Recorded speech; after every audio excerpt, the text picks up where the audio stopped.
నీలిమాంబ అమ్మవారి ఆశీస్సులతో ముఖ్యమంత్రి జగన్మోహన్ రెడ్డి మరోసారి విశాఖలో ప్రమాణ స్వీకారం చేస్తారని విశాఖ పార్లమెంట్ అభ్యర్థి బొత్స ఝాన్సీ అన్నారు. 36వ వార్డులో కార్పొరేటర్ మేరీ జోన్స్, మాసుపోగురాజు ఆధ్వర్యంలో వాసుపల్లి ఎన్నికల ప్రచారం పూర్ణ మార్కెట్ నుండి ప్రారంభమైంది. నగర మేయర్ గోలగాని హరివెంకట కుమారి, వైసీపీ నగర అధ్యక్షుడు కోలా గురువులతో పాటు తదితర ముఖ్య నాయకులు వారితో పాటు కదిలారు. పూర్ణ మార్కెట్ జంక్షన్ నుండి ఏవిఎన్ కాలేజీ వద్ద భారీ గజమాలతో స్వాగతం పలికారు. వయా ఏవిఎన్ కాలేజీ రోడ్డు, చిన్న రెల్లి వీధి వరకు భారీగా కదిలి వచ్చిన జనసంద్రంతో ప్రచార ర్యాలీ సాగింది. ఉత్సాహంగా ఉరికెలు వేస్తూ సాగిన యువత వివిధ సాంస్కృతిక కార్యక్రమాలు, అంబేద్కర్ వేషధారణలో ప్రదర్శన ప్రత్యేకంగా ఆకర్షణగా నిలిచాయి. ఈ సందర్భంగా బొత్స ఝాన్సీ మాట్లాడుతూ, జగనన్న రావాలి, మా కుటుంబాలు మళ్లీ సంతోషంగా సాగాలి అంటూ ప్రజలు నిరాజనాలు పలుకుతున్నారన్నారు.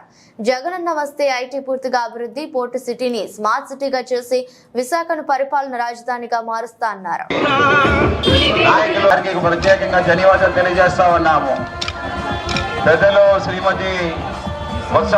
తెలియజేస్తా విశాఖపట్నం దక్షిణ నియోజకవర్గం అంతా కూడా జిల్లా అధ్యక్షుల వారికి ప్రత్యేకంగా ధన్యవాదాలు. గొలగాని గారు, మేయర్ గారు వారికి కూడా ప్రత్యేకంగా ధన్యవాదాలు తెలియజేస్తా ఉన్నాము. మరి ఈ కార్యక్రమాన్ని మొదలు చేయడానికి వారికి ప్రత్యేకంగా ధన్యవాదాలు. పెద్దలు దంపల గిరిధర్ గారు,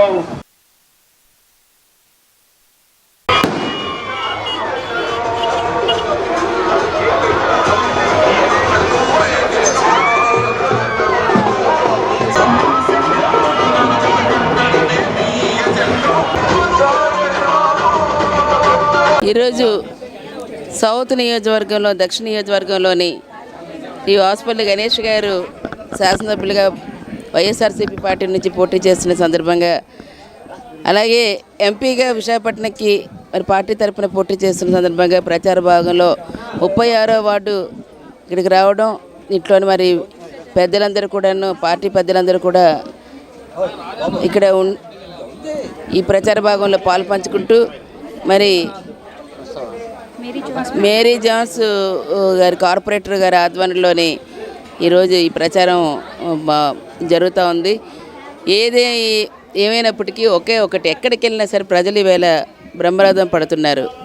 జగనన్న అజెండా, జగనన్న మేనిఫెస్టో కూడా మరి రీసెంట్గా రిలీజ్ అయింది కూడా చూశారు.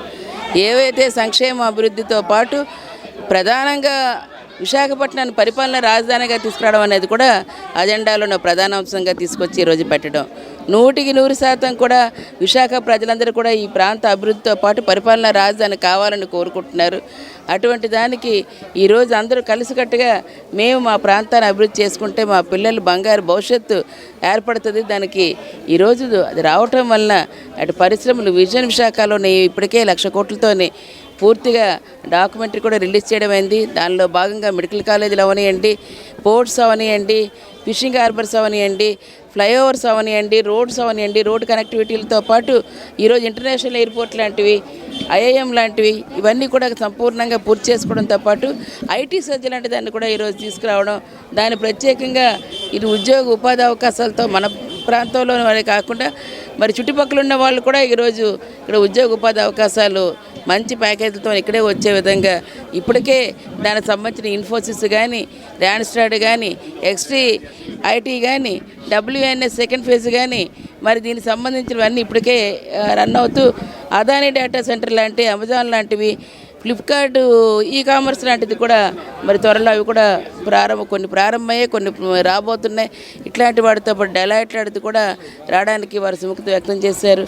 ఇలాంటి వాటి సందర్భంలో ఖచ్చితంగా ఇది బీచ్ ఐటీ హబ్ కింద మరి సజ్జ్ కింద తీసుకురావడానికి కూడా ఇవాళ ముఖ్యమంత్రి గారు ప్రత్యేకంగా 2,200 కోట్లతోని మధురవాడలోని ఐటీ టవర్స్ను కూడా APIICs ద్వారా ఇవాళ నిర్మాణం చేసి ఇవాళ అందించడానికి మరి సిద్ధంగా ఉన్నారు.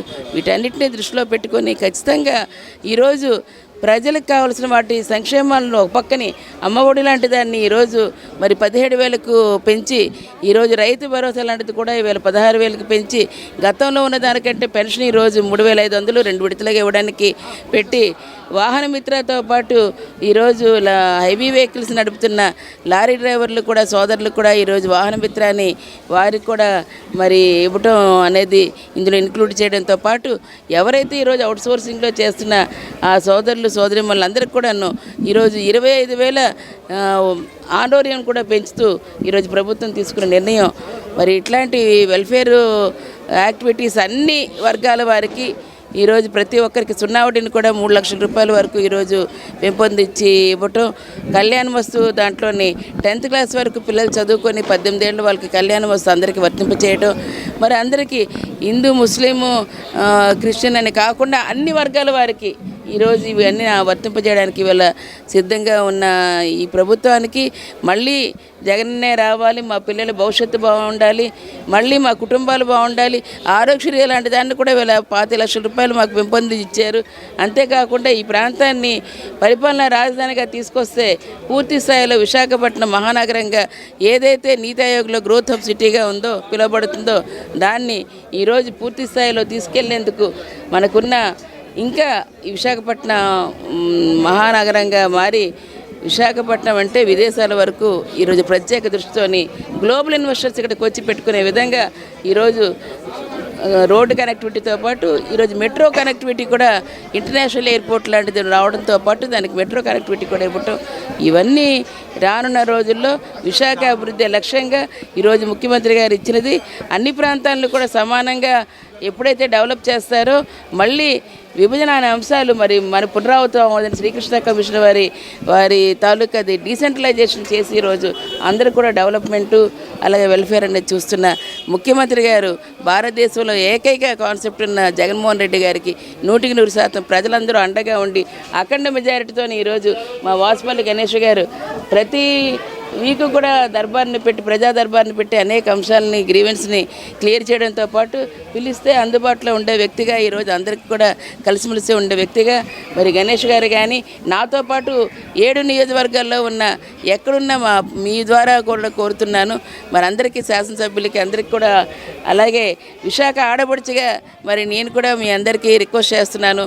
మీ తాలూకా ఓటుని నాకు ఇస్తే మీకు ఎలాంటి పార్లమెంట్లో వినిపించి మన కేంద్రంతో ముడిపడి ఉన్న ప్రతి ఏరియా గురించి ఈవేళ మాట్లాడి మన పోర్టుల గురించి అవనండి, పొల్యూషన్ గురించి అవనియండి, వీటన్నిటి గురించి కూడా గట్టిగా మరి డిమాండ్ చేసి మనకు కావాల్సిన ఫండ్స్ తెప్పించుకొని ఇక్కడ చేసేందుకు ఒక అవకాశం ఉంటుంది. కాబట్టి మీ అందరి తాలూకు ఆశీర్వాదం ఇవ్వండి అని చెప్పని వారికి కూడా 2 ఓట్లు కూడా ఫ్యాన్ గుర్తుపై ఓటేసి గెలిపించాలని మరి ఈ అమ్మవారి సాక్షిగా అందరూ తప్పకుండా మళ్ళీ జగన్మోహన్ రెడ్డి గారు ముఖ్యమంత్రిగా ప్రమాణ స్వీకారం చేసి పరిపాలనా రాజధాని ఖచ్చితంగా రావాలని మనస్ఫూర్తిగా నీలబాంబ అమ్మవారిని కూడా కోరుకుంటున్నాను.